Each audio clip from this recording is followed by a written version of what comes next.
She was a 40-year-old mother, unarmed, with her sleeping son in the back. But in this cop's eyes, her skin was the only crime. He beat her for it. He never imagined who her husband was. The air at 11:43 p.m. smelled of ink and damp asphalt. Lena Washington, 40 years old and bone-tired after a marathon session, clutched the roll of proofs from the 24-hour print shop. It was for a non-profit's charity gala, a last-minute rush job, but the work was good.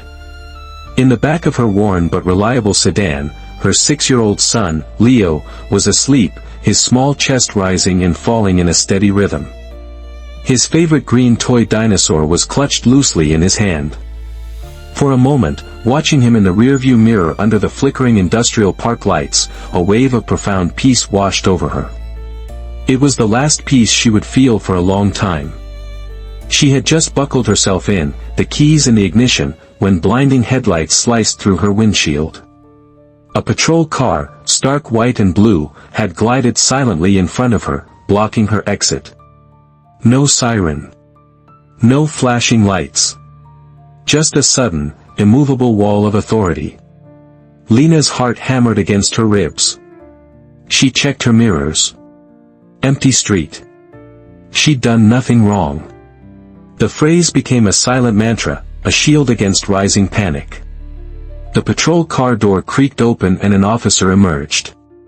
He was tall, with a razor-sharp jawline and eyes the color of a winter sky. Officer Nolan Richter, his nameplate read. He didn't hurry. Each step he took on the wet pavement was deliberate, measured, as if he had all the time in the world and she had none. He stopped beside her window. Lena kept her hands at 10 and 2 on the steering wheel, just as her husband, Marcus, had always told her. "What are you doing out here this late?" Richter's voice was flat, devoid of curiosity. It wasn't a question, it was an accusation. "I just picked up some work proofs, officer," Lena said, her voice steady despite the tremor inside. "I'm a graphic designer. Now I'm taking my son home." Richter's gaze drifted to the back seat, lingering on Leo for a cold second before returning to her. No flicker of softness, no acknowledgement of the sleeping child. "License and registration." Lena complied, her movements slow and telegraphed. She reached into her purse on the passenger seat, never breaking eye contact for too long. She passed the documents through the sliver of open window. He didn't take them immediately. He just stood there, his presence a heavy weight in the humid night air, his eyes scanning her face as if searching for a crack in her composure. "Step out of the car," he said. The words hit her like a physical blow. "I'm sorry, officer, what did I do wrong?" "I said, step out of the car." This time, his voice was a low growl. Leo stirred in the back, murmuring in his sleep. A protective instinct, fierce and primal, flared in Lena's chest. "Officer, my son is sleeping. I will step out, I just ask that you." She never finished. The car door was yanked open with such force it slammed against its hinges. A hand grabbed her arm, the grip like iron, and hauled her from the seat. She stumbled, her balance gone. "What are you doing?" she cried out, the only protest she could manage before his other hand tangled in her intricate box braids, yanking her head back. He dragged her from the vehicle as if she were a sack of trash. From the back seat, Leo's sleepy murmur turned into a terrified scream. "Mama!" Resisting arrest. Richter grunted, his breath hot near her ear. The world tilted. The coarse, wet asphalt rushed up to meet her. Her cheekbones scraped against the curb, a blinding, searing pain. His knee pressed into her spine, pinning her to the ground. The metallic taste of blood filled her mouth as her lips split against the concrete. She heard Leo screaming her name, a sound that tore her soul apart. Through the haze of pain and humiliation, she saw it happen in sickening slow motion. A single, crimson drop of her blood fell from her chin, landing squarely on the head of the little green dinosaur that had tumbled onto the pavement beside her. A perfect, scarlet stain on a child's innocent toy. The holding room at the Northgate precinct smelled of stale coffee and disinfectant. The fluorescent lights hummed a relentless, monotonous tune. 6 hours had passed. 6 hours since Lena's world had been shattered on a curbstone. Red marks from the handcuffs chafed her wrists, a physical reminder of a crime she didn't commit. No one had read her rights. No one had told her why she was being held. When she asked about her son, a young female officer with a perpetually bored expression and a colorful friendship bracelet that seemed cruelly out of place, had simply said, "He's with Child Services."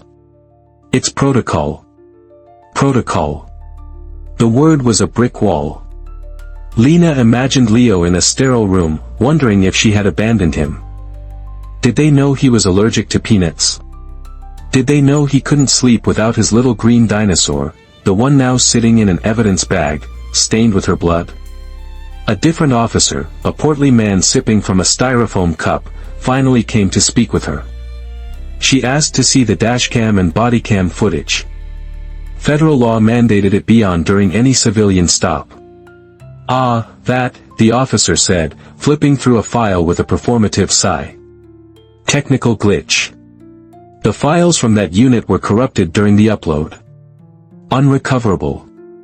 He said it with the same emotional investment one might use to report a paper jam. No surprise. No urgency. Just another Tuesday.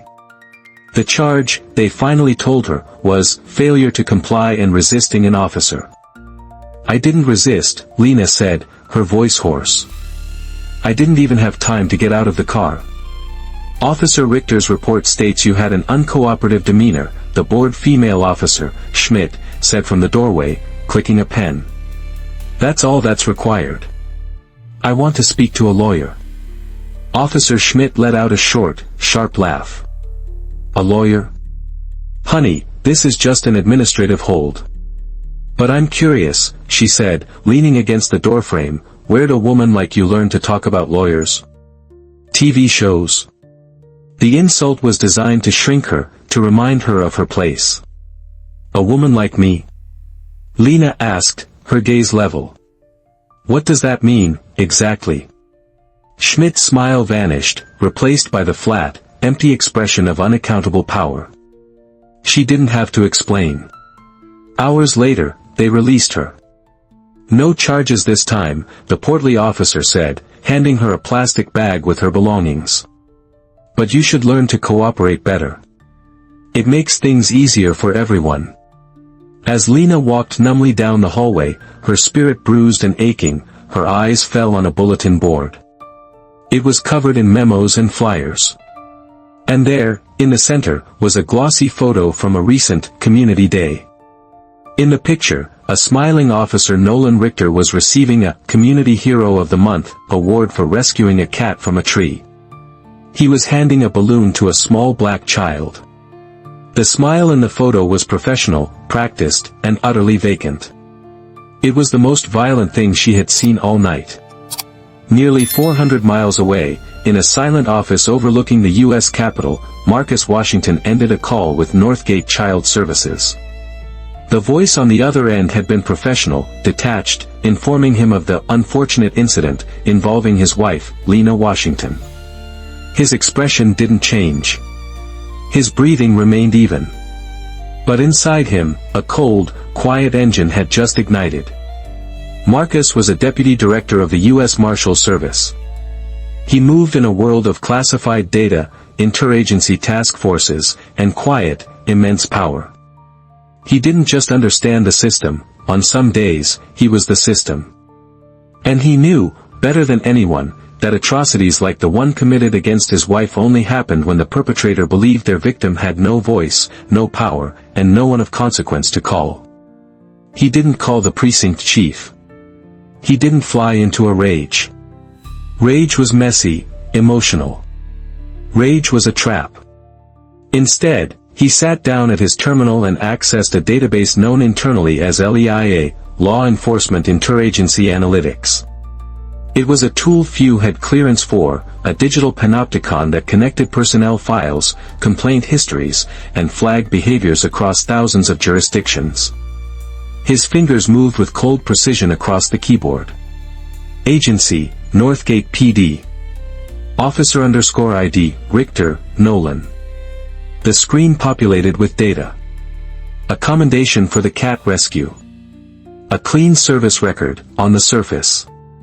But Marcus knew where to look. He cross-referenced anonymous complaints filed in Richter's patrol zones over the last 5 years.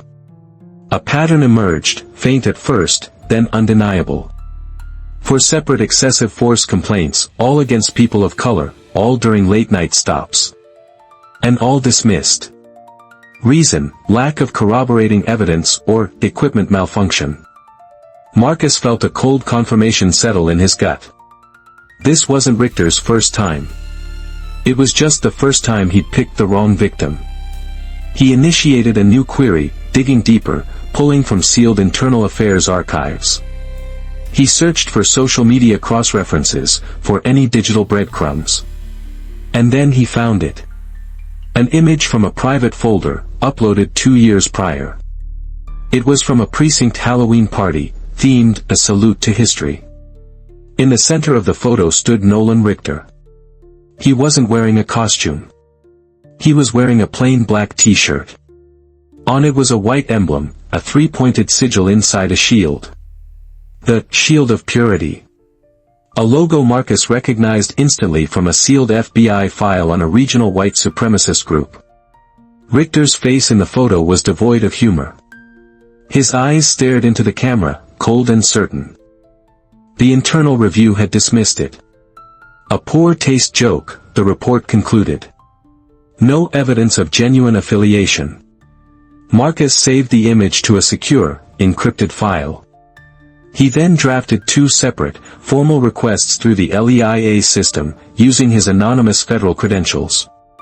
The first was for a full audit of all corrupted dashcam data from the Northgate precinct for the last 24 months, citing potential systemic violations of federal evidence statutes.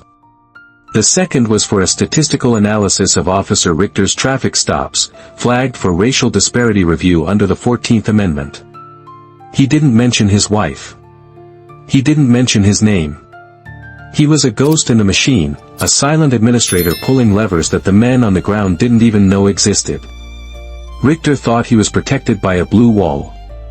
He was about to find out that some walls are made of glass. 2 days later, a lawyer from the city, a man with gold-rimmed glasses and an overly smooth voice, offered Lena a settlement. To avoid any further emotional distress for all parties, he'd purred, sliding a leather-bound folder across the table. Inside was an offer for $85,000. In exchange for her permanent silence. Lena looked at the number, then at the man's condescending smile. She thought of Leo's terror, of the asphalt against her skin, of the cold emptiness in Richter's eyes. She pushed the folder back across the table. "My dignity isn't for sale," she said, her voice quiet but unbreakable. The system's next move was predictable. A week later, a formal summons arrived, requesting Lena's presence for an interview regarding an investigation into her provocative behavior during the stop. They were trying to flip the script, to paint the victim as the aggressor. But they were too late. The story was already out. An independent investigative journalist, running a respected blog called The Gavel, had received an anonymous tip. He published the audio from Richter's open mic, captured just before he got out of the car, talking to his partner. "Another one out past curfew. Let's see what this one's got to hide." It wasn't a smoking gun, but it was a clear demonstration of pretext.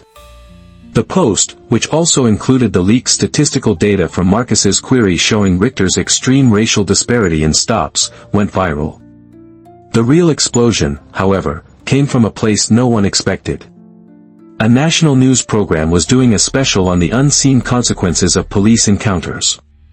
They had been tipped off about Leo's experience.